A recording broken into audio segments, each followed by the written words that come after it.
Welcome to the Notorious Scoundrels, a Star Wars Legion podcast bringing you the latest news, general perspective, and competitive discussion. Hello and welcome back to the Notorious Scoundrels podcast. I'm Kyle. I'm here with Mike and David and Zach. The first thing that is here on this outline is Cam Newton. This is not a show about baseball. I don't know why. Why'd you put that in there, Zach? Baseball, Kyle? Really? I mean, whatever. they do throw a ball, right? So it's kind of like baseball. Hand egg?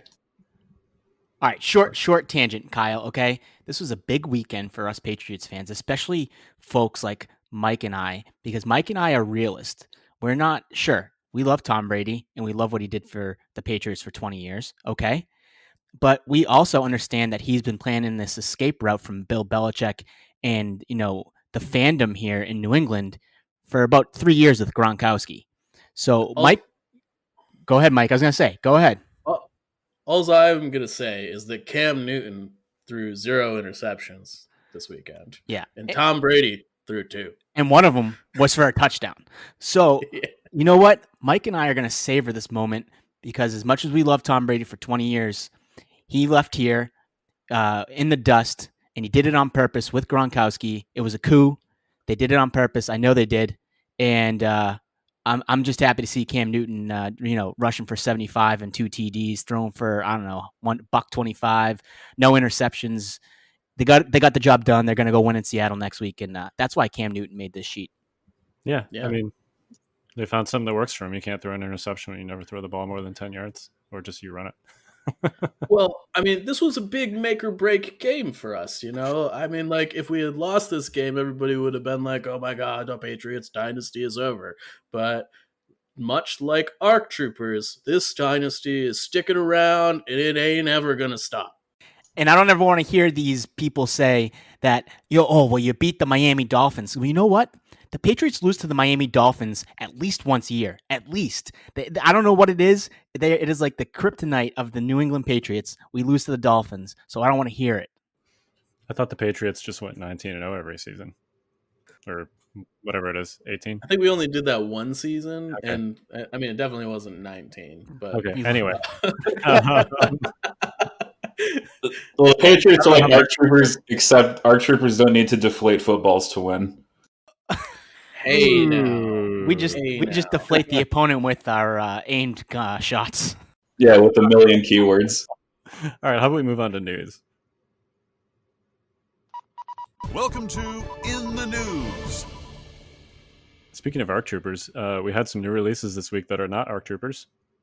And They do have jetpacks, though. They do have jetpacks. So those would be Clan Ren with the jetpacks. We also got Inferno Squad, STAPs, and ATRTs. Depending on who you ask. Right. I mean, notionally, the release date is here. Some people got them, some people didn't. It doesn't seem like there were quite the same stocking issues, though, with ARCs as there were with, or rather, other way around. These 4 releases did not have quite the same stocking issues. I don't know, Kyle. Speak for yourself. My store got 0 ATRTs.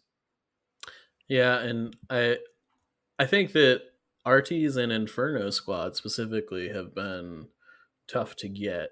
At least my understanding, Inferno Squad's pretty much sold out everywhere from what I can see.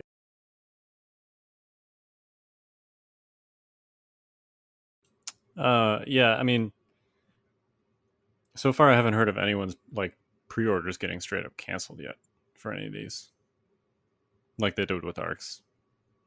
You right there, Mike? I'm great. Can you hear the car alarm in the background? No.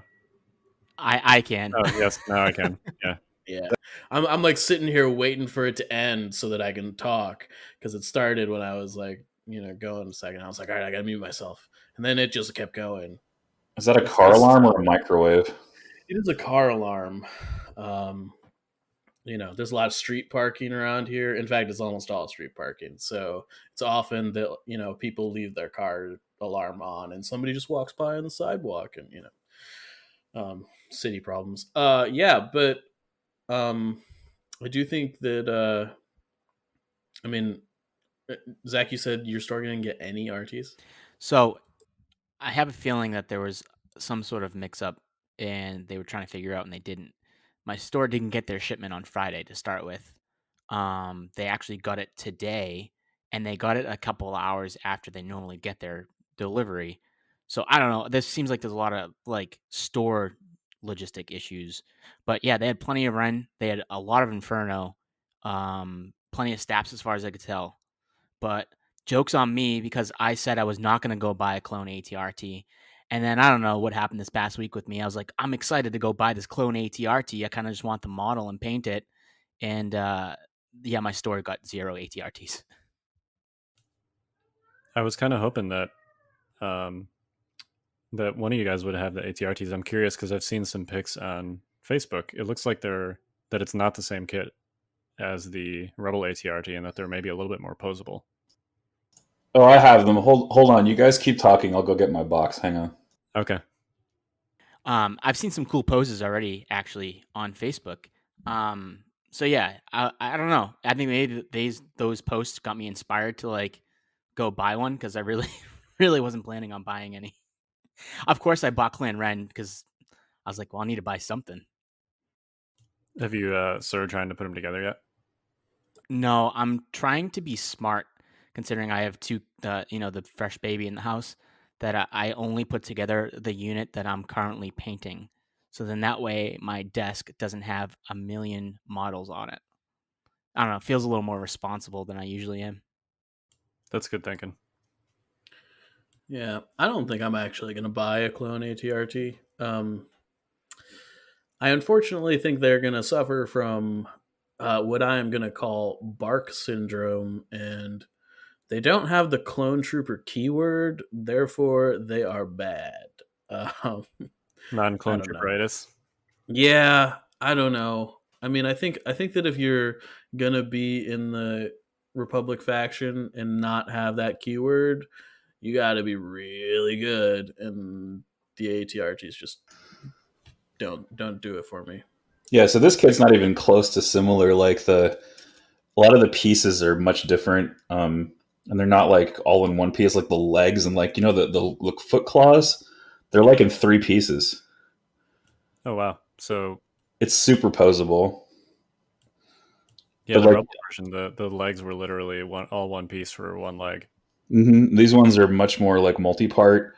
They did the thing with the. I've seen GW do this before. The ends of the rotary cannon are like their own separate cap that you glue onto the gun, for example. And the main chassis is in like 2 halves, and then it sort of connects to the foot pedals. Yeah, this is a pretty neat kit. Can you confirm for me while we're on air here?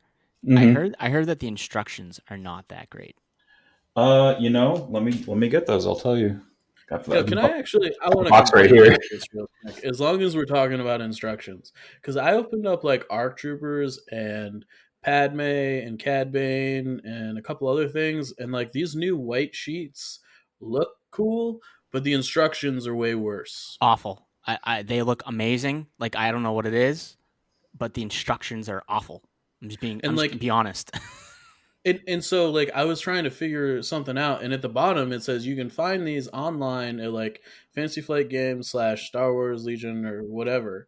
But like for the life of me, like basically it said that there was like a more in-depth picture that you could go and like figure out how it all assembled together. For the life of me, I could not find those things. And maybe I am being ignorant of this, and I don't know. But has anybody else seen where that is? These are a little sparse now that I'm looking at it. These are sparse. It's one sheet. It's folded in like a letter, kind of, and then it just shows all the parts laid out side by side. Yeah, it does. They don't really show you how they go together anymore. Is my issue. Yeah. Which is, I don't know. I mean, I guess that's a little bit more like a GW kit, which is fine. But like some of this stuff in these kits like aren't obvious exactly how it's supposed to. I mean, some of it is. Don't get me wrong, but I don't know. Yeah, I definitely have had some issues. let's bounce to hobby talk because I have a personal anecdote with respect to the instructions that I just had today. So Get out your brush and paint. It's hobby time. I started putting my Mandos together. Yeah, the instructions are not really instructions. They kind of have a picture of the model, and then they have a picture of all the parts that you can use to build that with, the helpful letter designations next to it, which is good, but that's it. And the letter designations are alphanumeric, which makes sense, right? Like if you want to put it together like it is on the box, then you use all the ones that start with B and you put those together. But that also means I don't really see the point, I guess, of the instructions if, it just shows a picture of the model and then it shows all the parts that start with the letter B next to it. Like you can just look at the sprue to figure out what parts go with that. There's no arrows or lines or anything. It's weird. And so I was putting together Ursa's torso, because I'm not a fan of her pose, so I used a different, much better posed Mando body for Ursa. But anyway, the torso that's supposed to be Ursa's torso has like this sort of like Beskar skirt thing on it, which is cool. But the Mando bodies come in two halves, and for every single other Mando model, you can put those two halves together and then like just kind of shove the legs up next to it and it'll fit.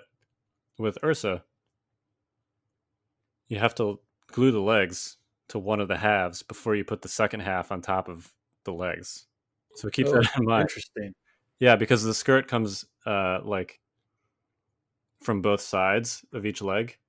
Like the legs have little notches kind of like on the thighs that the skirts from both sides slot into. So I actually, yeah, there you go. David's holding up the instructions. I glued the two halves together and then I tried to put the leg on like I did with literally the other 6 Mandalorians, and it worked fine. And I couldn't get it in there because so I was grateful to be using plastic glue because I immediately ripped the two halves apart and then did it properly. But like, there's no way to know that that's what you're supposed to do. That was like my worst fear putting together the ARC Troopers, is that like that the legs were not gonna like because I generally do the torso first and then I glue the legs, but I was a little bit concerned with how the kits were. Before it was like you should do this first and then you should do that first, and without that I was like, all right, well I guess I'm just kind of gonna do what I can. And the thing is, like, at least in a Space Marine box set, if I wreck a Space Marine, there's like 9 more and I've got like 15 extra parts that I can like replace the broken part with or whatever I messed up. But there's not really, don't get me wrong, there's a ton of extra like customization options in these kits, but if you screw up a torso, like that model's done. Yeah, you don't have extra torsos. There are 7 Mandalorian torsos in this box, and there are 7 Mandalorians in the box. So the customization options are pretty solid. I will say that on the Mandalorians. The arms are mostly swappable. You can't really swap between. There's 4 like female bodies and 3 male bodies in there, and you can't really swap the appendages or the heads or the backpacks between them because they're different sizes. So it looks funny. But like you can easily swap, the 4 female parts between each other and the 4 male parts between each other. And it looks fine. The legs are not swappable. The legs and the torsos are like effectively mono pose. But you can swap all the other stuff. The backpacks have multiple versions. They have like rocket versions and not rocket versions. And then they have the different sized backpacks. And then you got a bunch of different arm options with pistols, and the Duelist has like a pistols option. Ursa's got like multiple different arms that you can pose differently. So that was cool. But yeah, just a word of caution. Dry fit everything before you glue it. Yeah, I was gonna say this is a huge argument and class example of why you need to dry fit everything. Just see how the fit goes. If you don't like the fit, you can take a file and file it down and make sure it's really flush. Because if it's not flush, you'll have a gap there, and you probably don't want to have to spend time going back through with like liquid green stuff or whatever the heck you use, or just regular green stuff to like a gap filler of some kind. You really do want to take the time before you glue to make sure it's all fitting together. And and have a plan for how you're going to do it before you begin. Yeah, and this brings up, I want to hit STAPs too in a minute, because I also started putting those together. But this sort of brings up an overall theme with these new kits, which is that A, they're much more difficult, but B, they also look awesome. So I think, I'm more than willing, like as a trade-off, like if the stuff is going to look cooler and be more customizable, difficult to put together, I'm personally totally fine with. Yeah, I mean, the arcs are great. I don't think the arcs are gonna be as posable as Clan Ren from what I've seen. But the arcs are great models. And I'm going on record, just like I did with K2. Like I strongly believe that K2 needs to be posed with his pistol out. If you put the best Cad duelist and you don't give her that sword, I don't know if it's a male or female. If you don't give it the sword and you give it the gun, I'm going to fight you because it looks so cool with the sword and is the best Cad duelist. You give it that sword, or you heard it here first, I will fight you. Good job, Kyle. I see. As long as we're talking about the ARC kit, I gotta say, I absolutely love the fact that there are 2 sniper rifles in that kit and that you can basically make 2 strike teams if you want to. I understand one of them's supposed to be Echo, but like just put the helmet on and it's just an ARC trooper, right? Like it's it's nice to be able to I don't know, get 2 strike teams out of it basically if you want to, or a full ARC with a sniper and a strike team with a sniper. I really appreciate that. I think duplicate heavy weapons and kits would be a much loved thing generally. So I'm happy to see that, even if it is born out of a technicality. Yeah. And you can even, even if you want to be legal on the cards, assuming one of your snipers is Echo, you can still basically make 3 strike teams from 2 units, or 3 snipers from 2 units, 2 boxes rather. Yeah, I mean, you can still just use Echo, right? And have it be completely legal. I only got 2 boxes because there wasn't a third existing, so I'm feeling like once I opened it and put it all together, I was like, you know what, I think I can make this work. I think this is okay, so I felt pretty good about that. Yeah, and for the record, Mike, I painted Echo. Okay, I painted his handprint that now cannot be seen because his gun goes across his chest. But you know what? The handprint's there. I took a picture of it before I put the gun in front of it. I'm very proud of my my Echo.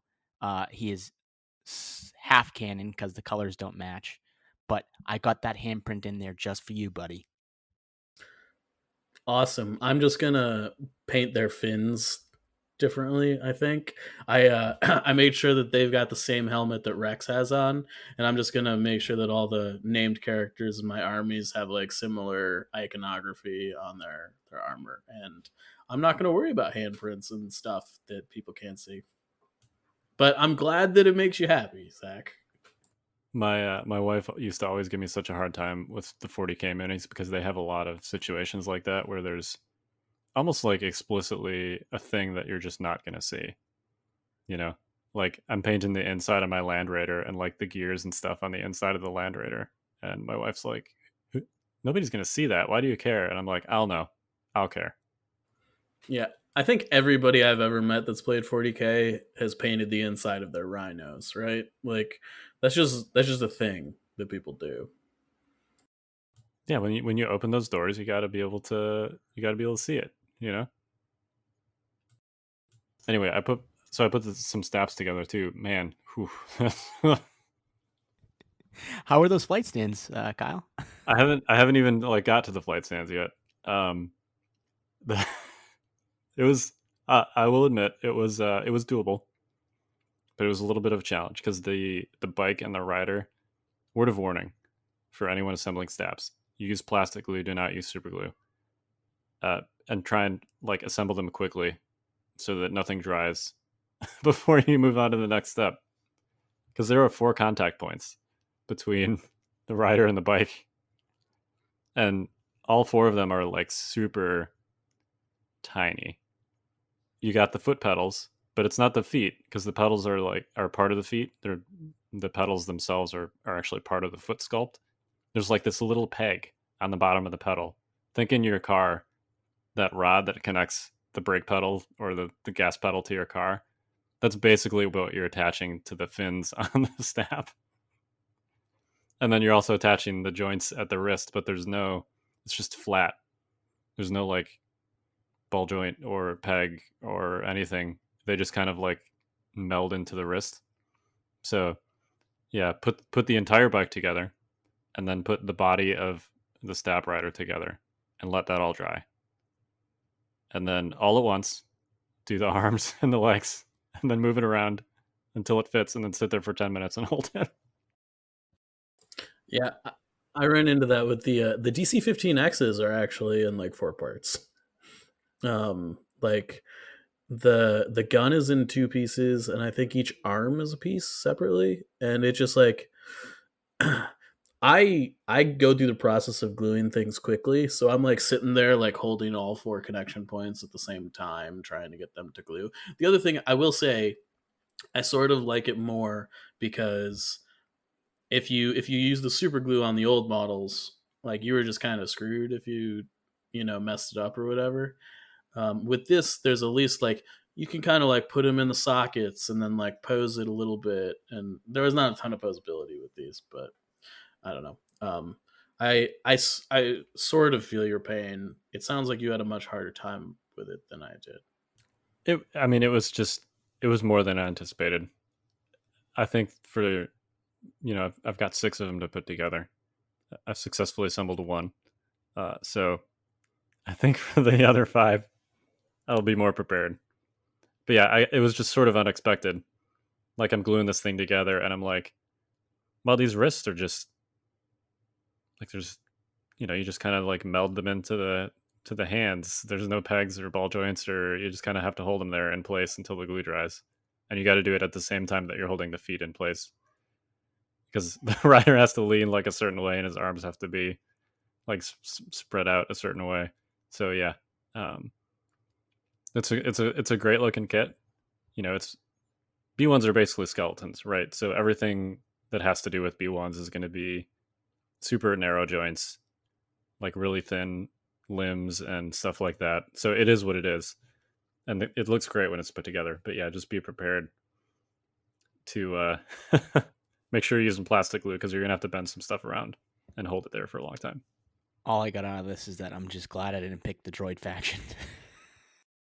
I was about to say literally the same thing. I was thinking to myself, man, STAP Riders were one of the things I would have looked forward to the most if I was playing droids, but I ended up going with Republic because I knew I couldn't afford 3 armies. I just wanted to do 2 armies, and so I had to choose Republic because Jedi, light side, etc. But yeah, I didn't really know that those flying pogo sticks would just be so challenging like that. That's kind of absurd when you describe it. And it's possible that I'm like doing it wrong. And listeners, if you've assembled a STAP with less effort, let me know what the trick is. But just to bring this full circle, you would know if you were doing it wrong if you had instructions. Well, sort of. So I think it's possible there's a better way to do it with like the order of operations, which I guess That's is what I part mean. of instructions. Like you don't know if you're doing it the best way because you're cooking it up as you go, right? Like Yeah. I don't know, like yeah. And it's a lot of work for those. They're actually super small looking. I mean, yeah, they're really small, smaller than I thought. It's. I feel like I mean, they're still super tall.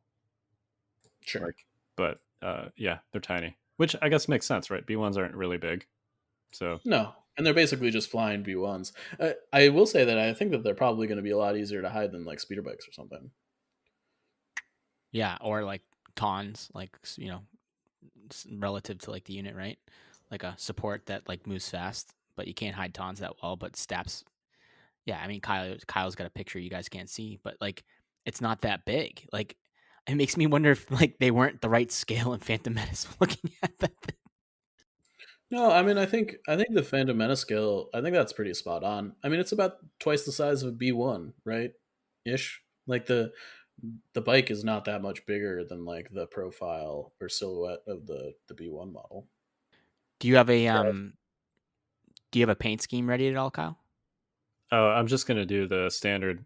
My normal V1s are in like the sort of beige Naboo style scheme, so I'm gonna do the B1 in that, and then I'm just gonna do the bike like a reddish brown thing.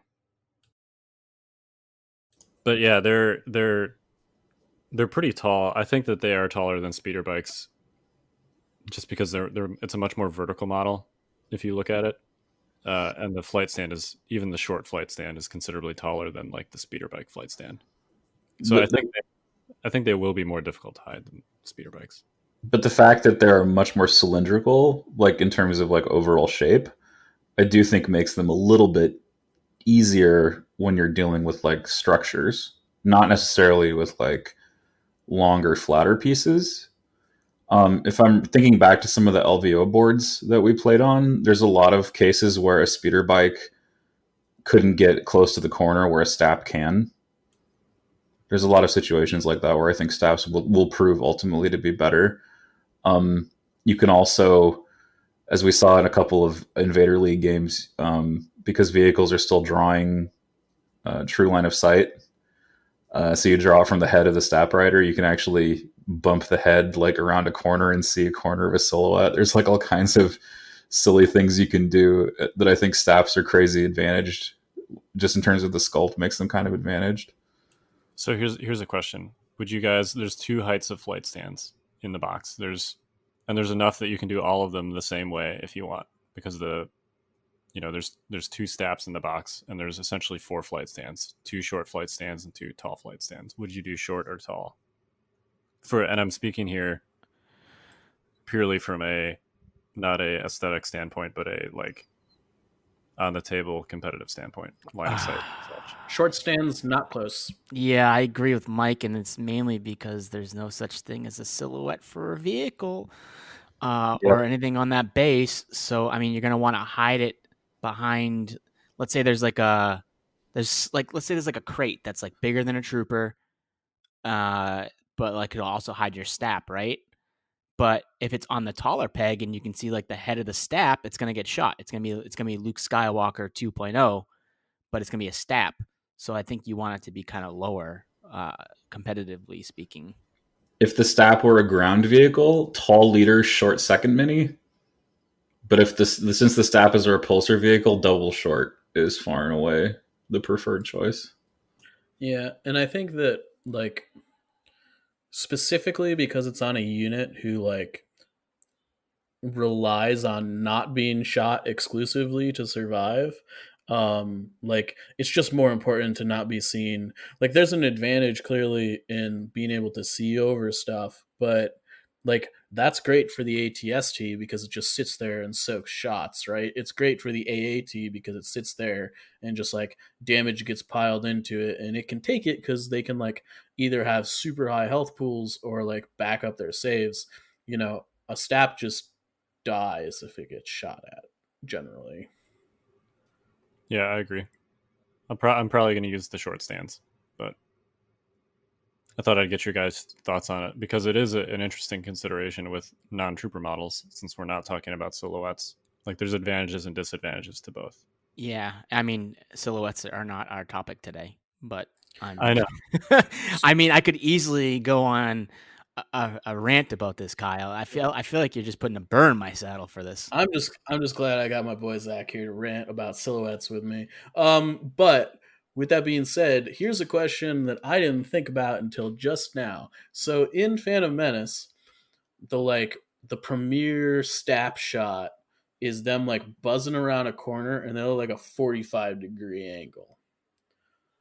I think with the ball and socket joints, you can probably model them like that. My follow-up, my question that is followed up from that kind of scene is, where do you draw a line of sight from? All right, so No. there's actual video evidence of a situation like this and this was actually Kyle versus Luke Cook in Invader League Season 4, and Luke was trying to get his ATST to a point where it could shoot Luke around the corner, and the ATST was at about a 45-degree angle, but the line of sight was not being drawn from the top of the ATST. It was still, or from the angle that he thought it was going to be. It is still going to be from the center of the base. So I agree. Yeah. The issue is that the base in this example is not being angled. I'm talking about you're angling the mini on the flight stand, but not like basically you can further reduce the STAP's height, right? By 50% probably. I think you're still going to be measuring it from whatever the topmost point of your center point is, which means you're kind of hurting yourself by putting it at an angle. Well, I mean, if you don't want people to see you and you put your STAP rider at a 90-degree angle to like perpendicular to the peg, right? Like that's not like that's a legal way to put your STAP together as far as I understand it. Yes. Yeah, no, it technically is legal. Yeah. Oh yeah, for sure. Like it's not like something you can be like, oh, well, I was modeling for advantage, because no, the kit is the kit and it doesn't tell you how you need to assemble it. So yes. Well, and STAPs can in fact fly sideways. Right, and they can fly sideways. Like there's a canonical like justification for modeling it in that fashion. So like, yes, you're modeling for advantage, but you're also modeling for like a cool narrative scene. But my follow-up question to that is, do you draw a line of sight from the guy's crotch? Like, what's the deal here? I think you do. Like, you're gonna measure it from the droid's shin, because I actually think it's gonna be where his shin is, not his crotch. So it's more like a shin, but you're gonna be measuring it from that spot rather than its head, I believe, because it's still technically done by the base, not by the model, even though the model is technically at a 90. So yeah, like that's why I'm saying I think you actually hurt yourself by doing that, because you can be seen through other angles rather than like being vertical. And you're not gaining the benefits of putting your head at a 90-degree. You're actually losing benefits because now you can barely shoot above a barricade, like the way it is.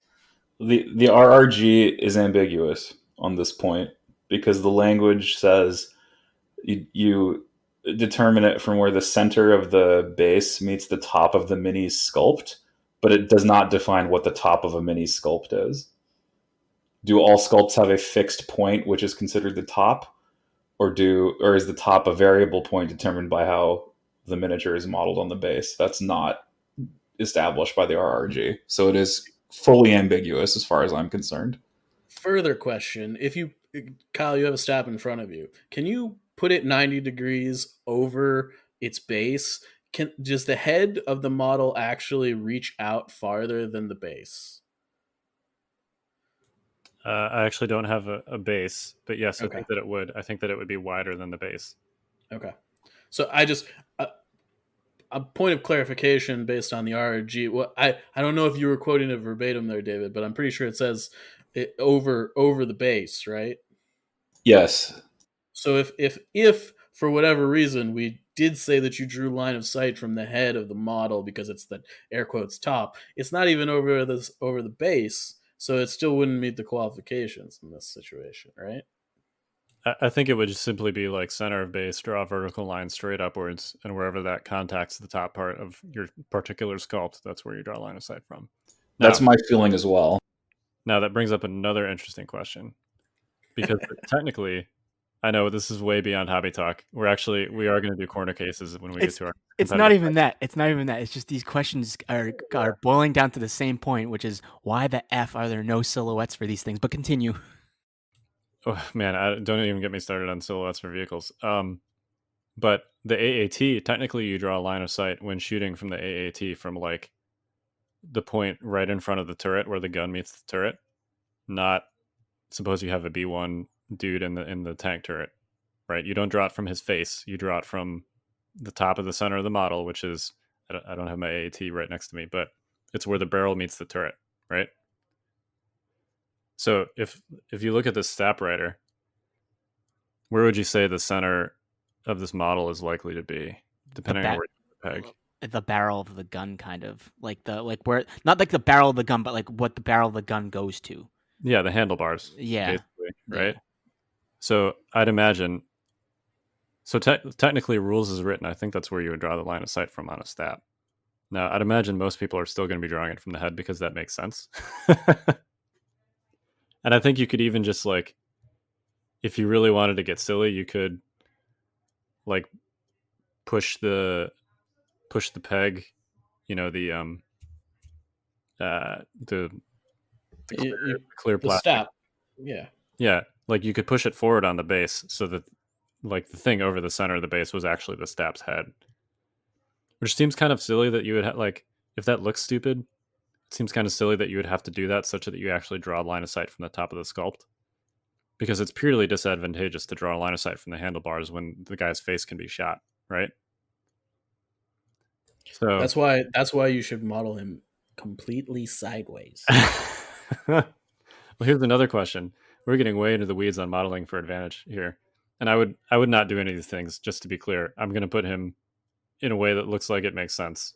I mean, you could say that, but I totally would. So continue. Okay. Anyway. And anyone that listens to this podcast and puts their STAP sideways 90 degrees is next time I see Mike, I'm gonna punch him right and square in the arm because it's all his fault. Yeah, Anyway. I'm okay with that. Abuse the rules. Here's another question. Can you clip the peg to make it shorter? Oh God. No, I don't think so. So I don't disagree with that assessment, and hear me out here. I think that it's totally reasonable, for instance, to glue all of your ARC troopers straight to the base, even if they look kind of weird. Yeah, but they use silhouettes. They do, but I don't know. All right. That's fair, but I think that I think it's fine. It's totally fine. But hold on, it gets even more complicated with arcs because if you put the leader on a peg, he can actually now move over terrain because we're not doing movement by the silhouettes. So it's even a loaded question, Kyle. We've already been down that road. I know. Also, I would like to point out here that the instructions don't actually say that you have to put it on a peg. There are no instructions on how to put that thing together. There is just a list of parts. So if you put this, if you glue, and you can even meet the criteria by gluing the peg to the base and then gluing the STAP to the base in a separate location. And you would still be assembling the model. All of the parts would be present. But the peg is actually on. If you look at the instructions, the peg is listed. I understand it's listed. That's why I'm saying you can glue the peg to the base and it will still be on the miniature. The fact that it will be present. Conversation is ridiculous. Kill all the lawyers. Maybe, but I'm just throwing it out there. There's no instructions on how to put this thing together, so as far as I'm concerned, you can do whatever you want with it. There is no letter of law determining any of this. Yeah, I guess this goes back to the conversation we had ages ago about Luke's lightsaber and can you model Luke, before silhouettes? Are you allowed to model Luke with his lightsaber deactivated? Well, so no, because there was instructions and then it was very clear that this is how you had to assemble your Luke. You have to use all the parts and you have to put them together in this specific thing. And by extension, wherever you put him on the base would affect where he could and could not be seen. You could put him on the tail end of the base and leave the front 90% exposed. You still have to, even in that specific scenario, you still have to see Luke to shoot him, right? So there's still ways to manipulate in game the system in air quotes.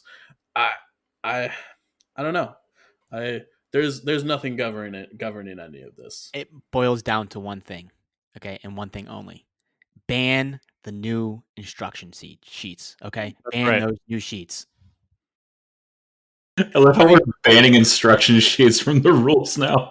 Theoretically, you could glue all of your models so that they're standing on their heads, and it would be completely legal. Listen, it's 2020. It's cancel season. These instructions are being canceled. Okay, that's what we're doing. We're canceling this ridiculous talk.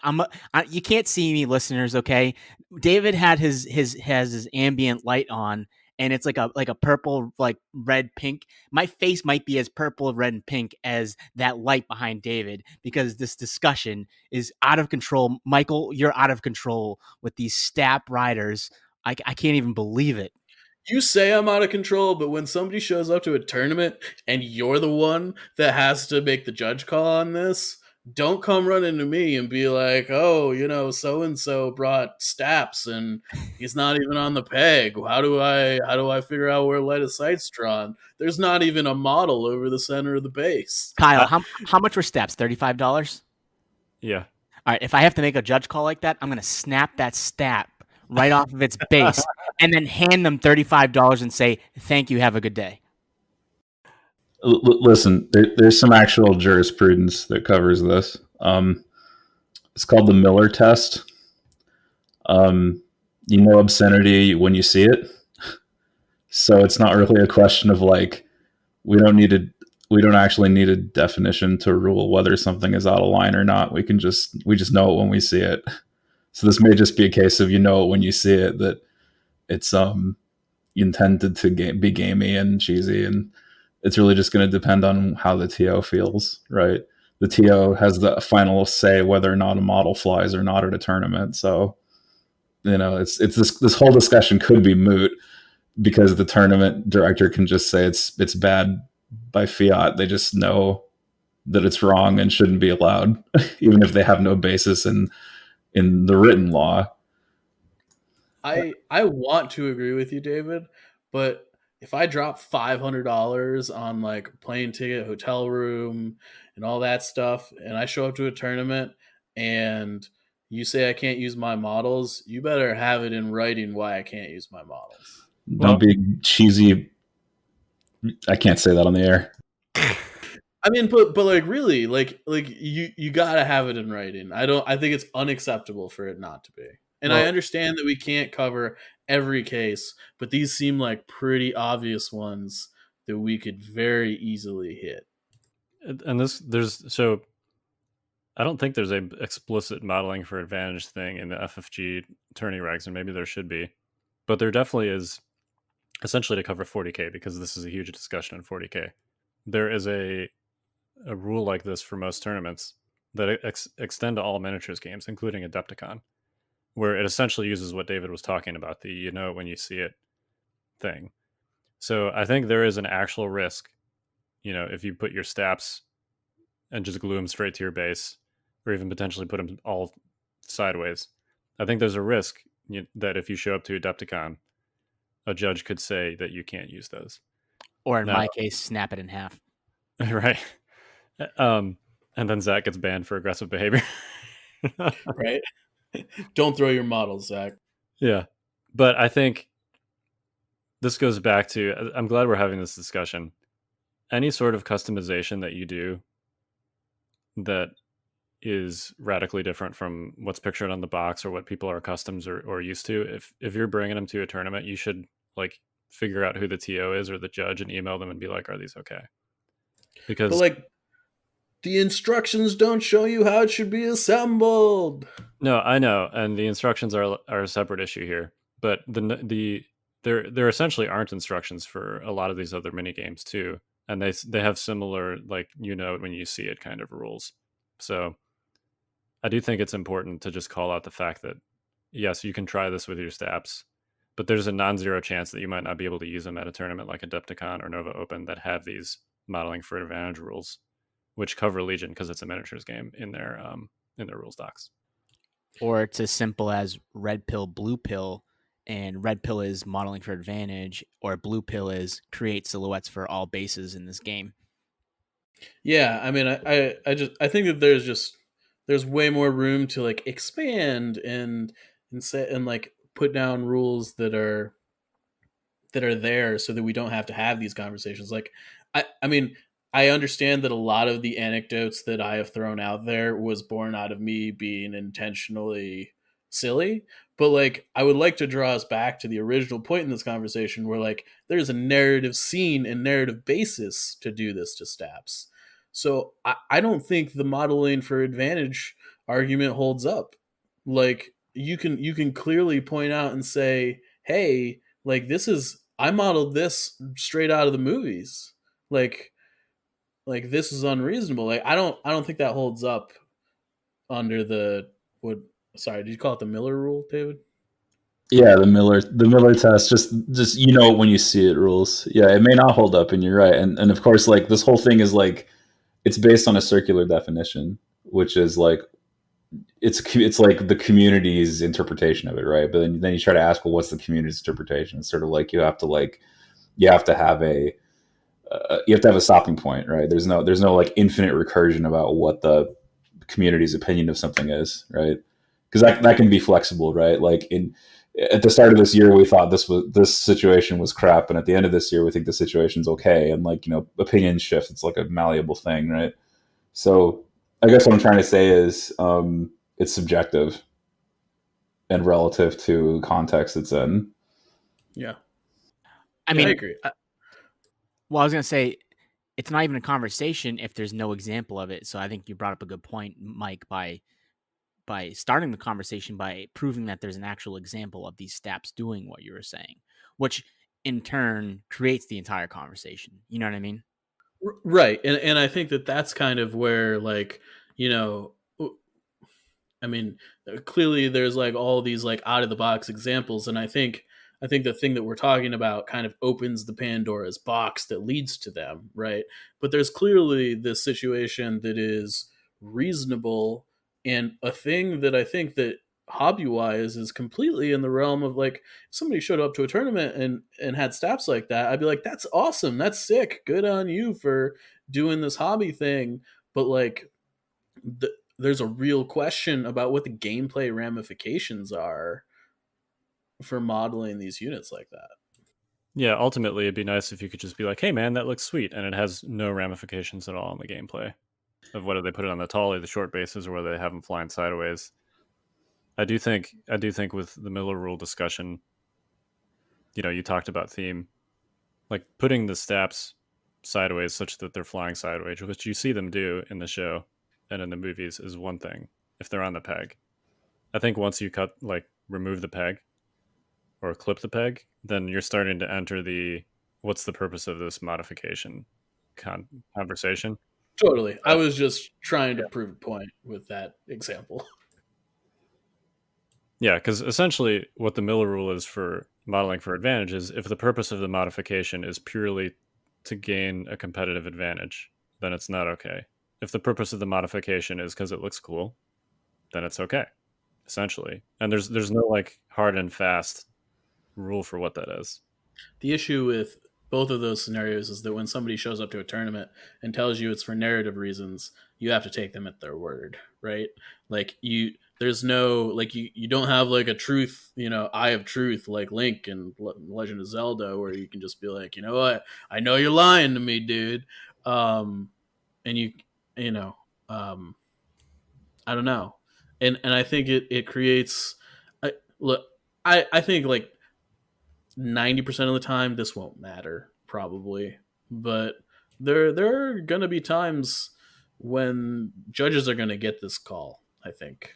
I mean, we already saw, like, I remember seeing pictures, this is probably a year or something ago, I remember seeing pictures at an RPQ of someone that had tauntauns all the way on the edge of their base and not in the center. Like, they were all off to one side, such that the second foot was basically, like, off the base. And you look at a mod like that and you're like, what's the purpose of this? Right? Like, it probably makes them harder to see around the corners of line of sight blockers. But is there a thematic reason for putting all of your tauntauns on the far right side of your base? Is there an artistic reason? Maybe you're doing something really cool with your base and you want to highlight what's on it. I don't know. Well, it turns out that these tauntauns specifically race at Canto Bight, and they go around the circular track. They're always going in the same, they're always turning in the same direction. Therefore, I put them on the right-hand side of my base to simulate the fact that they're always turning left. Duh. Yeah, there you go. This is a game of fantasy miniatures, not a game of fantasy bases. Although there is a rule that says the actual height of the miniature doesn't matter for legal movement placements. So it might be a game of fantasy bases. We don't actually know because there's no rule that stops you from scooting a tauntaun like underneath a gap or whatever. Because as long as the base can slide through there.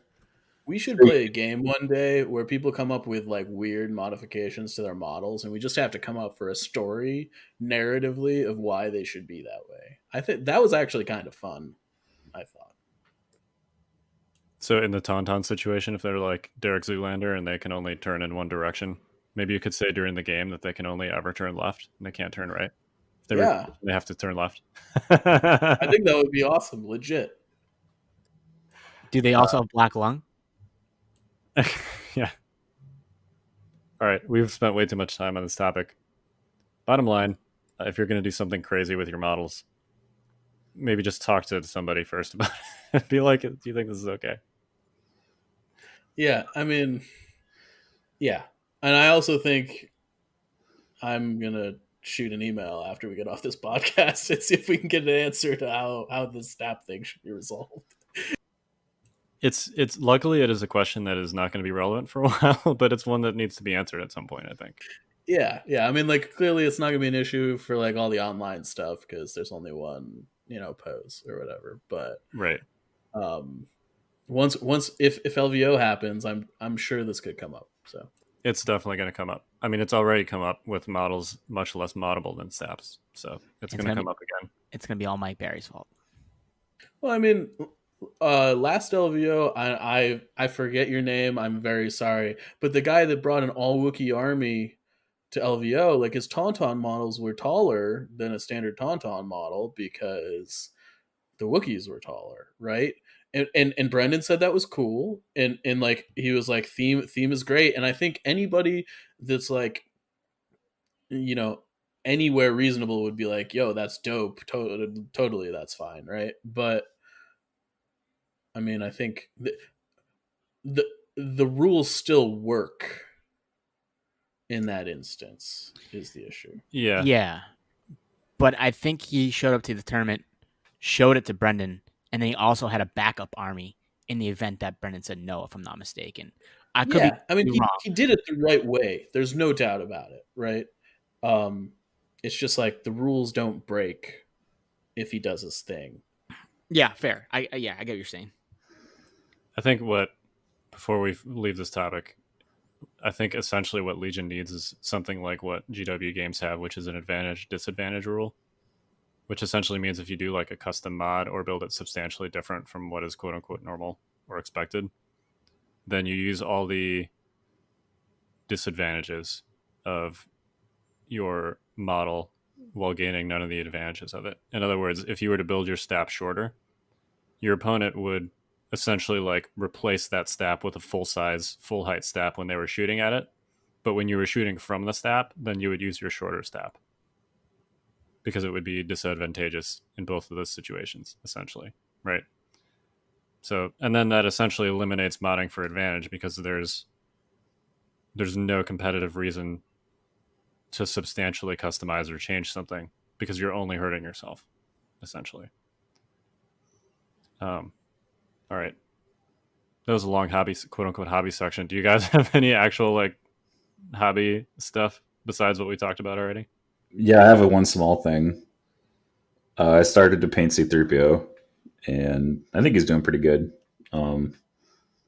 I used Black Templar contrast paint for the first time, and I think it was very successful. I'm actually super enthused about the results. I used it for the palms of his hands. I used it for the midsection because he's got those exposed wires. I wanted a nice dark background for the exposed wires. And I thought about using it on the backs of his knees, but there are different sources that have the backs of the knees being open wires and the backs of the knees being metal. So I ultimately went with metal. But yeah, I can totally recommend black contrast paint for the small areas. And I'm actually feeling it a lot more than just normal shade. I think it's actually really nice. Nice little trade-off. Makes those dark areas really dark. 3PO seems like a perfect candidate for contrast paint. Yeah, because he's got all these ridges everywhere, right? And so you could totally like paint him silver and then do like a contrast yellow. but I wouldn't recommend it. I just use the normal method because I have all the paints. So I use like the sort of the regular gold based Retributor armor, and then in hindsight, I tried to use the normal layer brush or normal layers with like auric gold is what it's called. And I think in hindsight, if I had to do this model over again, I would probably just dry brush him because I think it wasn't worth the suffering of having the extra layers of paint. I think dry brushing metallics is probably the way I'm going to go from now on. And I especially think dry brushing over a gloss wash is really good because the gloss helps preserve some of the shine of the metal. Normally, when you shade with a matte wash, it lowers the shine quite a bit, and I want my metals to be blindingly bright. That's just my preference. Yeah, dry brushing is like the easiest and like one of the best techniques out there. Like I'm not good at painting, but I can dry brush like a boss. And it like I use it all the time, even on like some non-metallic stuff. Like I use it for my bases. I use it, all sorts of stuff. Dry brushing is great. If you don't know how to do it, you Google it on YouTube, or I'm sure Dustin's probably got a video on it. Yeah, Dustin has one right on the Fifth Trooper YouTube, if I'm not mistaken. Yeah. So don't Google it. Go directly to thefifthtrooper.com and check out Dustin's video. Yeah. I mean, another great thing mentioned there is the Black Templar contrast paint is like, oh my God, I can't recommend it enough. Like, it's so good. Like, I basically just use it for all the black on my clone troopers and then I just paint white around it. And it just makes my life so much easier because I just like slather it on, I let it dry, and then I paint the white. And then I'm just like, all right, well, let's do some colors and I'm done. It's just such a versatile paint. So do you prime it with first though, right? Yeah, I have a weird technique. I don't know if it's the normal way, but I do a prime like a white gray, and then I take Nuln Oil. I just douse it on every model. And then I take because I want the masks to be Nuln Oiled, but in order to like to paint my clones, I want to make sure that the Nuln Oil is set, so I don't have to go back and do it unless there's like a little touch up area. So then I paint around the Nuln Oiled areas with the white, and then I use like the black, and I use like the Black Templar. My phase ones, I had a different technique. I did Nuln Oil, then I dry brushed, and then I painted over. But then I just realized the dry brush was just redundant, so I got rid of the dry brushing, like the white. And I just started going. It's just basically prime, Nuln, Black Templar in the areas, white paint, green, done.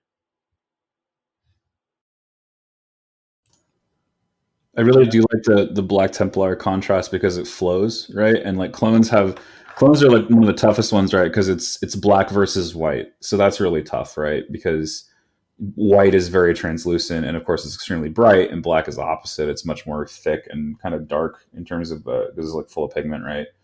So I always found that like when I was using Nuln Oil, it just wouldn't fill up the gaps fast enough. And contrast paint is really flowy. You don't need to water it down at all. So all you really need to do is just like drip a little bit into the recess and just try to get it to flow into the corners.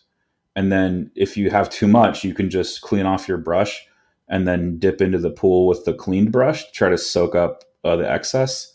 And that's given me some pretty good results. Yeah, I hate painting white. It is the worst thing ever. That's why my clones will be black, probably with purple highlights. I think we're going with Mace Windu Clone Legion. I think There you go. You know what's worse than white? yellow. Yellow. Yellow. I was going to say 90 degree steps. You know what the canon color for Clan Ren is? Yellow. Yellow and white. I have. So ironically, though, I bought like this Vallejo yellow that I'm excited to use on Clan Ren. Like it looks like it might be like the perfect yellow, and I just bought it randomly for no apparent reason one day. So You'll have to let me know how that turns out. I'm actually kind of excited to paint Clan Ren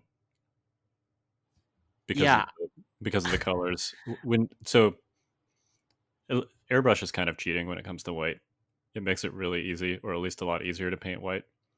And white is one of those colors that when it's actually painted properly and smooth, it looks like amazing. So I'm actually sort of excited to do Clan Ren because I'm totally going to airbrush that white, and then I'm going to try and do some freehand with the yellow. designs and stuff on them. Yeah, I keep on saying I'm not gonna buy Rebels, but these, like, this, I don't know. I saw the art on Clan Rennet, and like it just looks so good. Like these models and the paint job that they have just really inspired me to just be like, all right, I want to try and emulate this. And I don't know, painting Mandalorians is just like a lot of fun. I don't know what it is. Like painting Boba Fett was a lot of fun. Painting Sabine was like a lot of fun. So you just kind of see these Mandalorians and just like, I'm in it. I'm probably gonna end up doing my Mandos, kind of inspired by Mandalorian. There's a lot of Mando helmets out there that are. It doesn't like. There's some that are full matte, and there are some that are full metal, and then there's like the combo look that like Jango Fett has, where you have the metal skull portion, and then the face guard is like matte blue. And I think that looks the best out of all, to have that combination of shine and matte together in one place. So I'm probably going to do that. I'm probably going to pick up some red contrast paint and experiment with that as well. But I'm definitely going for like a more of a red look. My army colors are red and light gray. And so I think red is perfect for Mandos with silver helmets. I think that would make them look pretty savage. Yeah, that sounds like that look really good. Just so you know, Right. Kyle, I grabbed the yellow. It's just model color by Vallejo, and it's flat yellow. Okay. I have a picture of my K2 I'll send you after. It just looks really good. Like it's just a really good flat yellow. Awesome. Yeah. I'm in the market for a good yellow. I've got that old school GW yellow, but it's not quite the same color for. Yeah, Averland Sunset. I think Topset Ochre. Oh, I don't even have that. It might not even be called that anymore. Some of my GW paints are literally 15 to 20 years old. It's probably Everland Sunset if it's the base yellow color that they have. Yeah, I think that's what it is. Sure, it's not like Dog Park Snow. Dog Park Snow. Yeah, David, that's the one. Speaking of Dog Park Snow, let's move on to our competitive section. Get ready for advanced tactics.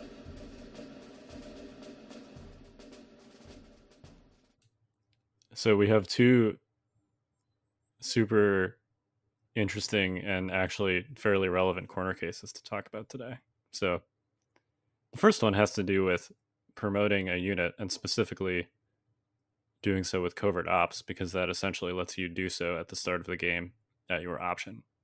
So Mike, you're the first one that brought this up. You want to talk about this one? Yeah, so there are two corner cases that I'd like to talk about here. So the first is if you promote a unit, like say you promote Inferno Squad when Iden Covert Ops, right? They're now immune to Force Choke, which is super awesome because they now retain the commander rank. Like they literally lose their special forces rank. Similarly, if you were to like you promote a Rebel Trooper squad or a Mandalorian squad after Covert Ops and Cassian, like they become immune to Force Choke because they gain the commander rank, and you can't choke for commanders or operatives. So that's really cool. There's also a downside to this in that like let's say that you promote Inferno Squad to be your commander. Inferno Squad can no longer benefit from Tactical Strike because they are no longer a special forces unit.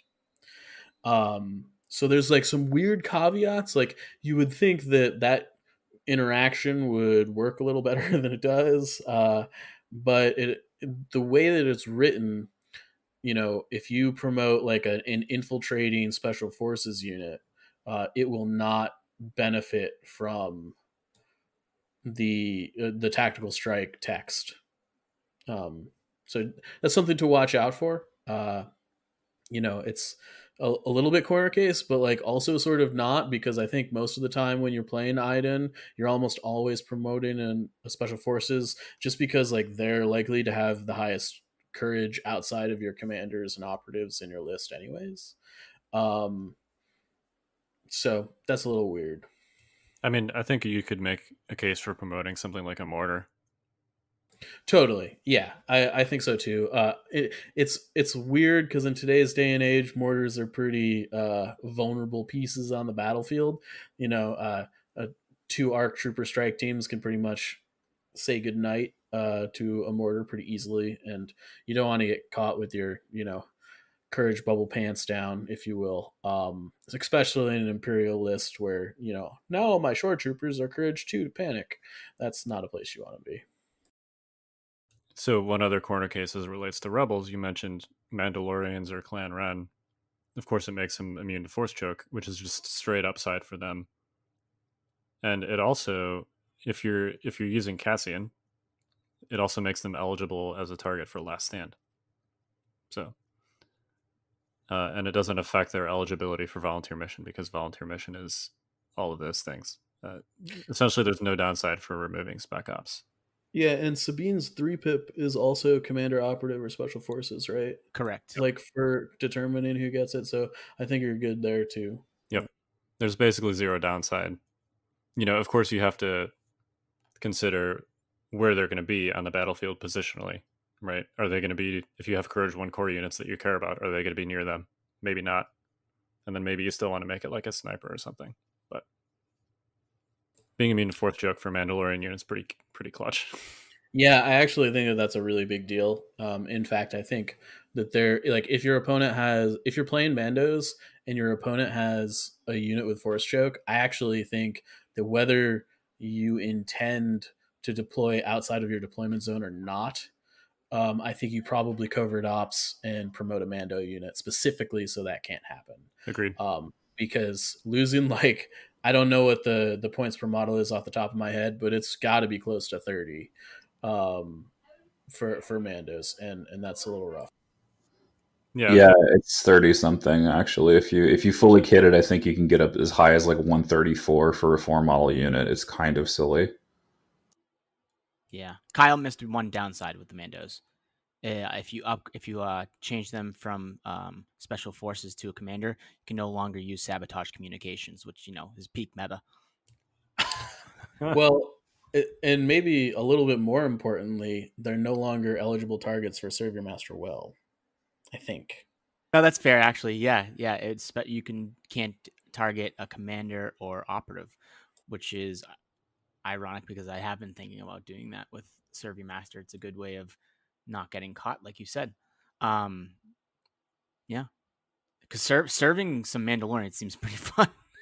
Yeah, no, it seems really good. I mean, obviously, you've got to kind of take a long road to get there, right? Like you have to have Cassian, you have to have Mandos, and you have to have Luke, which seems a bit of a tall order, and also not take Sabine probably. And then you have to have Serve in your list, and yeah, I don't know. And it's also got to be operative Luke, not Commander Luke, because then you wouldn't promote anybody if it was Commander Luke, and yada yada yada. So, a lot of check boxes that you got to check before that situation came up. Yeah, I think the most likely scenario is going to be Cassie and Sabine Mandos, or just Cassie and Mandos, because both of those combinations are actually good. So you're going to see that a lot. Yeah, I think the most likely scenario that we're going to see this coming up on is Inferno Squad. Iden promoting Inferno Squad, I think, is going to be a thing that we see frequently.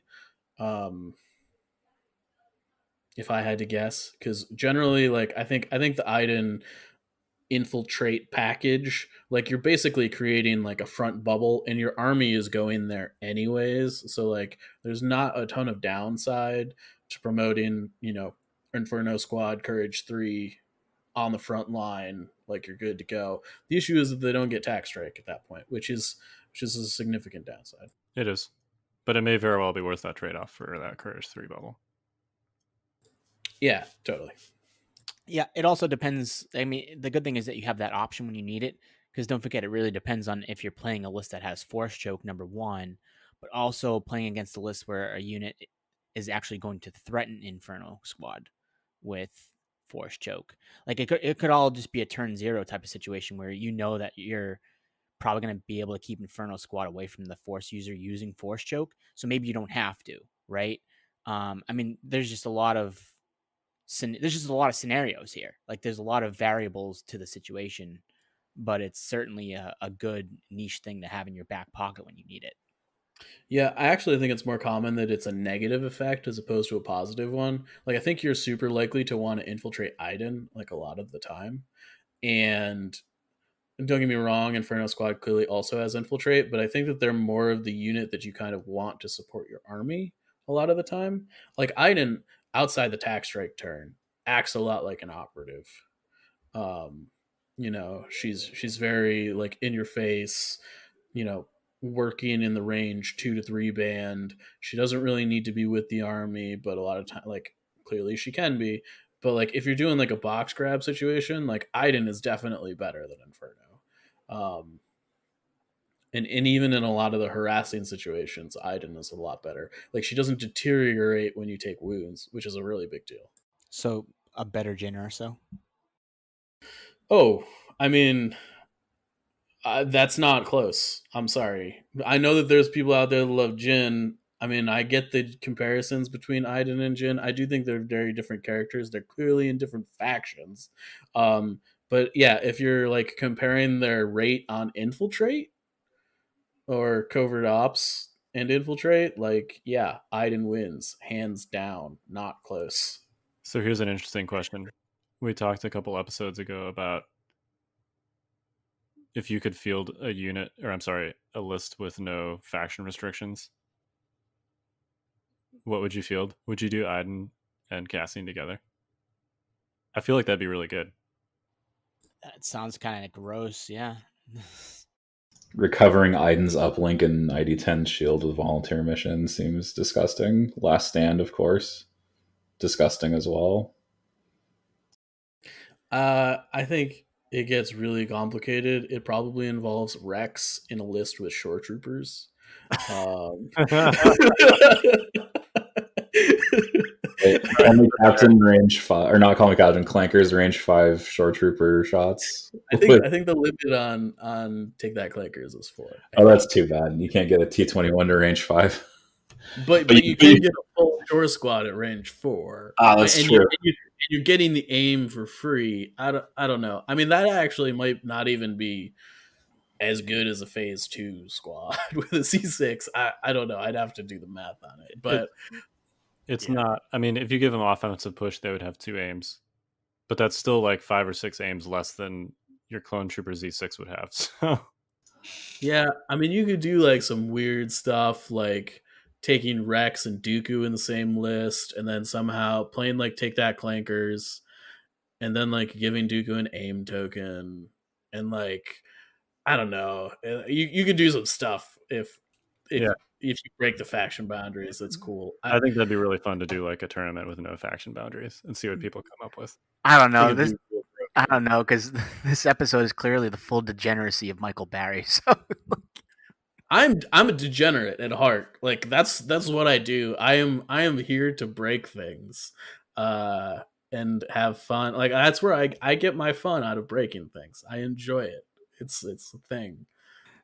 So you'd enjoy me breaking your steps. It's perfect. I don't own STAPs, so that works for me. But yeah, back to the topic at hand. I do think weighing your positives and negatives with the immune force choke thing is going to be interesting. I don't know. I do. I guess it's really weird because I haven't seen Inferno Squad or Mandalorians on the table, and what I mean is like the tabletop simulator table, because they're not in the mod yet, right? And we're used to playing things before they come out, and that kind of helps me have like this like idea of what I'm looking at. But I kind of don't here. Like I'm just like, yeah, this all sounds great, and then I'm gonna see it on the table the first time and just be like, well, that's not what I expected, and it's gonna be interesting. Yeah, it's also super notable that this doesn't really come up that much because the only like unit that really gets taken that has force chokes attached to it is Dooku. Like, I mean, I don't know. As much as I want to say that Vader is a thing, he's not really a thing right now. Though I do think Operative is still good. People just don't play him. I don't know. I think if we were to see Force Choke become a thing where like it's in every Imperial list or 50% of Imperial lists, I think that this would be much more of a conversation. Yeah, I agree. All right, speaking of Dooku, our second corner case here is a Separatist one. Who wants to take this one? All right, I guess me. None of us play droids but you, Kyle. All right. Yeah, you're the resident Dooku expert. So I didn't come up with this. This Luke Cook actually came up with this. I can't take credit for it. But basically, the struggle with Cad Bane is how do you peekaboo safely when you only have one jump action? And particularly, how do you do it where you're getting aim tokens? Because if you take offensive push, you can only use it once before you recover. So there is in fact a way to peekaboo and recover your offensive push on this at the same time, and that's with ascension cables. Yeah, I think it's really good. Yeah, it is. So scale gives you a free clamber action after a move action. Jump is a move action, so you can jump to the edge of something, take your free steady shot, because you have two triggers there, right? You have the scale trigger on clamber, and you have the steady trigger. And when there's two triggers that occur at the same time, they both still go off, but the owning player decides, whoever owns the unit, or is activating rather, decides which order they go in. So you would choose, after you do your jump action, you do your steady shot with the pistols, and then you still have a free clamber action, which you then move to clamber down the backside of whatever the terrain piece is. So all of these things, you've done essentially three things. You've jumped, you've shot, and you've clambered back down. All of that is one action. You still have a second action, which you can then use to recover your ascension cables and your offensive push that you popped on your jump. Boom. It gets even better because then you attach an uplink to Cad and get that back too. Right. Or his gloves, which are also exhaustible. Oh boy. Now, that's a pretty expensive Cad Bane at that point, right? It's 153. Yeah. Yeah, I mean, but you also found a way to keep him relatively safe, which is one of Cad's problems, right? I mean, I would like to put relatively safe in air quotes. It's relatively safe, and he basically never gets to move again. Right? Like you can't peekaboo and like move around the battlefield. Well, certainly not on the turn that you do that, but you can always just do a conventional, move, jump to somewhere you want to be, do your steady shot, and then continue moving on to somewhere else.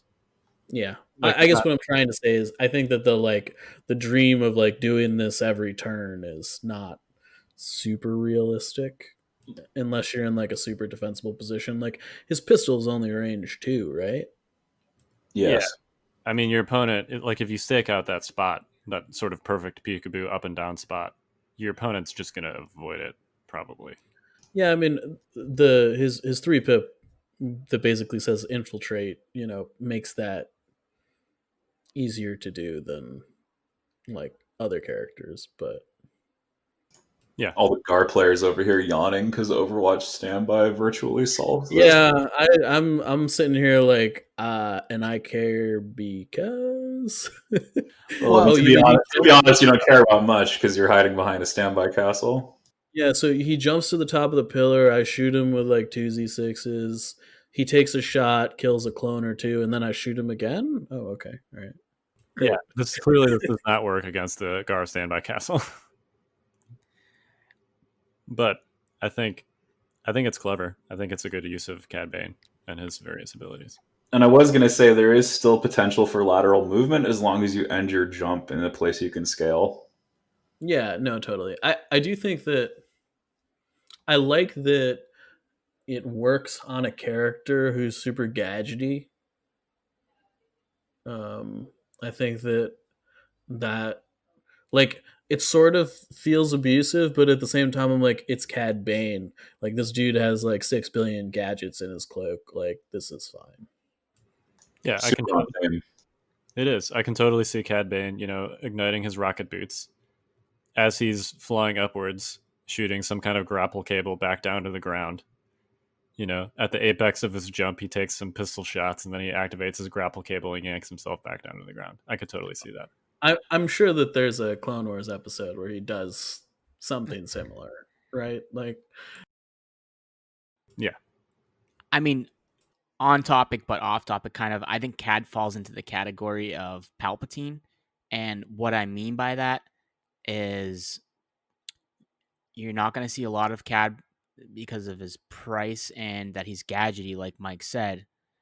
But when you run into somebody that knows how to do these things with Cad Bane, kind of like when somebody knows how to run Palpatine correctly, you're not going to know what to do because you haven't played against Cad Bane a lot, right? So like if somebody is doing this peekaboo shoot thing, well, what if they position their Cad tokens into a spot where they corner you into that position? You have no say anyways.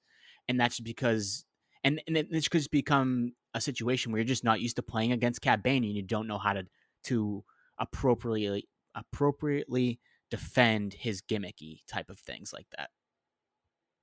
yeah, I mean, you can also get caught there. I think a Cad Bane game is the only time Kyle's conceded to me during deployment. Accurate. Well, no, it was you shot him. It was turn 1. Okay, whatever. Yeah. I mean, I'm pretty sure we talked about you conceding during deployment. Oh yeah, totally. It was it was an aggressive Cad Bane play that I had no business making, and he died on the first turn.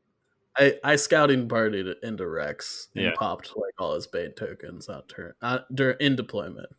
Yeah, one of which was a ill-advised Bane placement that he then fire supported, because of course I had to play Cad Bane's 3-pip on the first turn. So, pro tip on Cad Bane: just put all 3 of your tokens in safe locations behind line of sight blockers and make them guess which one of them is the Here I Am token. Don't even worry about like blowing stuff up or trying to grab a cheeky back objective with Cad Bane on the first turn if your opponent has any sort of scout moves or anything like that.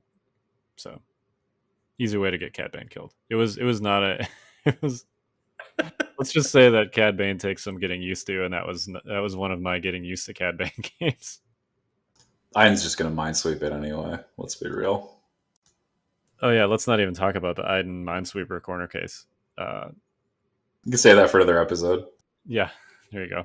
Let's we still have a campaign game to talk about, so why don't we do that real quick? Yeah, so Kyle and I played our Imperial attack on Bothawai. It was a successful Imperial attack, but by a very slim margin.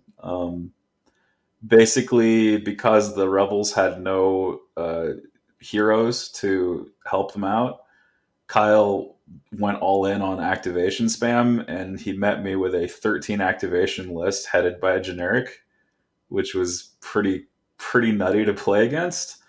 Boba Fett did pretty darn good. He survived for about 4.5 rounds. Yeah, but he was being shot like the entire time. Like, this dude should not have lived that long if my dice were even close to average, probably. But I think Boba's his first move of the game was Z6 rocket killing a sniper strike team, and then he bountied the rebel officer on the second turn. But instead of withdrawing, he decided to stick around, which was a mistake. I should have just run him away with the bounty token and just played the rest of the game with my normal troops. But I decided to get cute and got him killed, as newbie Boba players often do. And it really came down to a scrum over the middle key position, and it was back to, I got to make this move and attack this unit and suppress it, and hopefully it doesn't get to move and shoot, so that my other guys don't also get suppressed and they can move and do their stuff. It was like one of those kind of a tactics puzzle, managing the economy of our units as things tick down to the very end. And something happened at the end of the game that is extremely rare, according to your math, Kyle, that this would happen. An Imperial officer tried to shoot a rebel trooper in the open and missed. And then a sniper team tried to shoot a lone stormtrooper in the open and also missed. And the Empire won on victory points. Yeah, that would have been the difference, basically, in either direction. But the fact that it even came down to that in the last 2 activations of the game kind of tell to how close it was. You did a good job forcing Hemmed in. We played on Geonosis, and I took the lat side because that's what you do on Geonosis when you're blue. Yep. But it turns out that side is not great for hemmed in. I probably should not have had that in my deck. There were not enough corner peeking spots for 3 snipers, which you did a good job exploiting with that bubble rocket on the first turn. And my rebel officer was just hanging out in the wind, basically.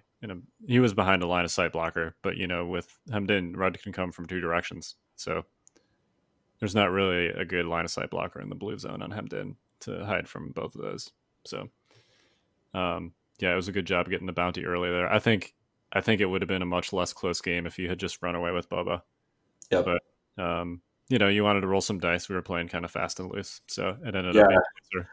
I wanted to roll dice, and I wanted to use Boba, right? Because Boba's like the cool Mandalorian that flies everywhere and has the tough save, and that was a lot of meat to chew through. There were so many dudes and so many wounds. It was nuts.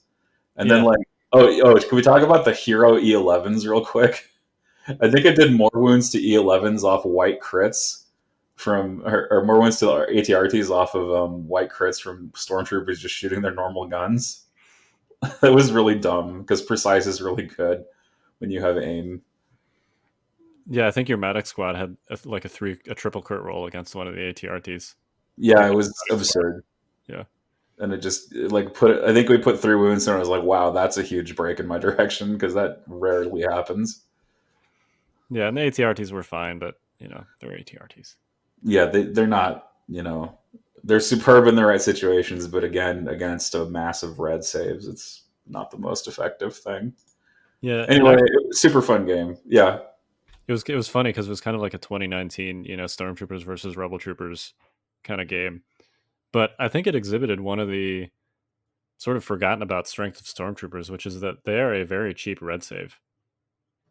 Like if you had a snowtrooper unit, so you had 5 storms and 1 unit of snows with an officer and a medic. That is a silly amount of red saves to just chew through. Yeah, that's a lot of beef. They're not going to blow stuff off the table like Shores or Phase 2s, but it's a lot of red saves. Yeah, we were definitely in the volume versus volume department, and there wasn't a lot of cover to be had except for the lat. But I think what ended up happening was Boba was on one side and kind of attracted all the rebel troopers towards him, but that left some of the rebel squads in the open because they were, they had to do a risky move to shoot him. And so we ended up trading a few shots across open ground. I took some open shots as well, but we were just sort of, I just kind of had to rush the middle on 5 in order to be in the right position to score on 6. And so there was a lot of for turn 5, I think I spent most of it double moving because everything had to go to the middle in order to have a chance to win. I knew I couldn't stand and shoot like I wanted to. And sometimes in KP, if you get to turn 4 and you see that it's going to come down to a unit leader's on point, sometimes you just have to stop shooting and start running. And that can really make a difference. It was definitely a game where I would have really loved to have fleets in some capacity. I know that's a rarely uttered phrase, but it was super close quarters very quickly. And I think my fleets would have been able to shoot on turn 1, if not turn 2. Yeah, a scouted fleet unit would have been able to shoot my snows immediately, I think, because I had put them so far forward. And even on the hemmed in side that I favored, right, I think the fleets could have gotten there and maybe even have shot at Boba. Yeah, probably. Given him, Boba, fleets used to put the fear of the Lord into Boba. That's how it used to be. Too, frankly, if you've got Boba in your list and they've got fleet troopers, you're like, eh. Yeah, you feel pretty negative about that when they're even anywhere remotely close to him. They're when they hit, man, they have the high volume, they have the Pierce, and Boba does not feel happy at all about being hit by fleets. Yeah, I miss fleets. I miss using fleets, but range 2 is just so short. Anyway, yeah, so that was our game. It is the rebel turn to attack a planet, so there's going to be a video of this, but basically we chose to attack an Imperial world without any characters on it with Han. So Veer has moved to intercept. So Veers did move to intercept, so it's going to be Han versus Veers. Okay. Yep. That'll be fun. Yeah, I believe it's on Malistair, maybe. Yes, Malistair. Yeah, so that'll be cool. We've by the time that this cast is out, the first episode of the campaign will be live, and I believe sometime in the next couple days we'll have the second episode out. And once this third game gets played, hopefully we'll get on a regular schedule. I was doing a lot of like editing and stuff on the first one for the intro and kind of putting like some maps and stuff up so that you guys could see what was going on a little bit more. So hopefully that's good. Give us some feedback on it. Let us know what you think. I'm sort of testing my Adobe skills with this, so bear with me a little bit. But I think that I'm happy with how it came out. So Awesome. Well, looking forward to that. Any final thoughts? put those STAPs on sideways. Make it happen. Make silhouettes for every base size in this game. Only if they make them good silhouettes. They can't be like the infantry ones where you can like shoot the air and like hit random things. I'm not about that life. All right, so Mike and I clearly need a podcast after dark where we just go on a silhouette rant for an hour and a half. There we go. I'll talk to Jay about that. I'll be like, hey Jay, next after dark podcast, we're gonna talk about silhouettes. Me and Zach are gonna come on and just rant the whole time. I think they would be perfect if they were like cone shaped or if the shoulders were tapered. I think that's the only issue with them. But I want them to be a hexagon, basically. So it's like it's not a taper, but just like the corners need to be brought in. Right. Anyway, all right. Ban instructions or lack of instructions. Have fun. Still that line. Yeah. No, it was fun putting the manos and STAPs together. It's just, I'm very grateful that they look awesome. And figure out a process for the STAPs. Anyway, we are the Notorious Scoundrels. I'm Kyle. I'm Mike. I'm David. I'm Zach. Stay fresh, cheese bags.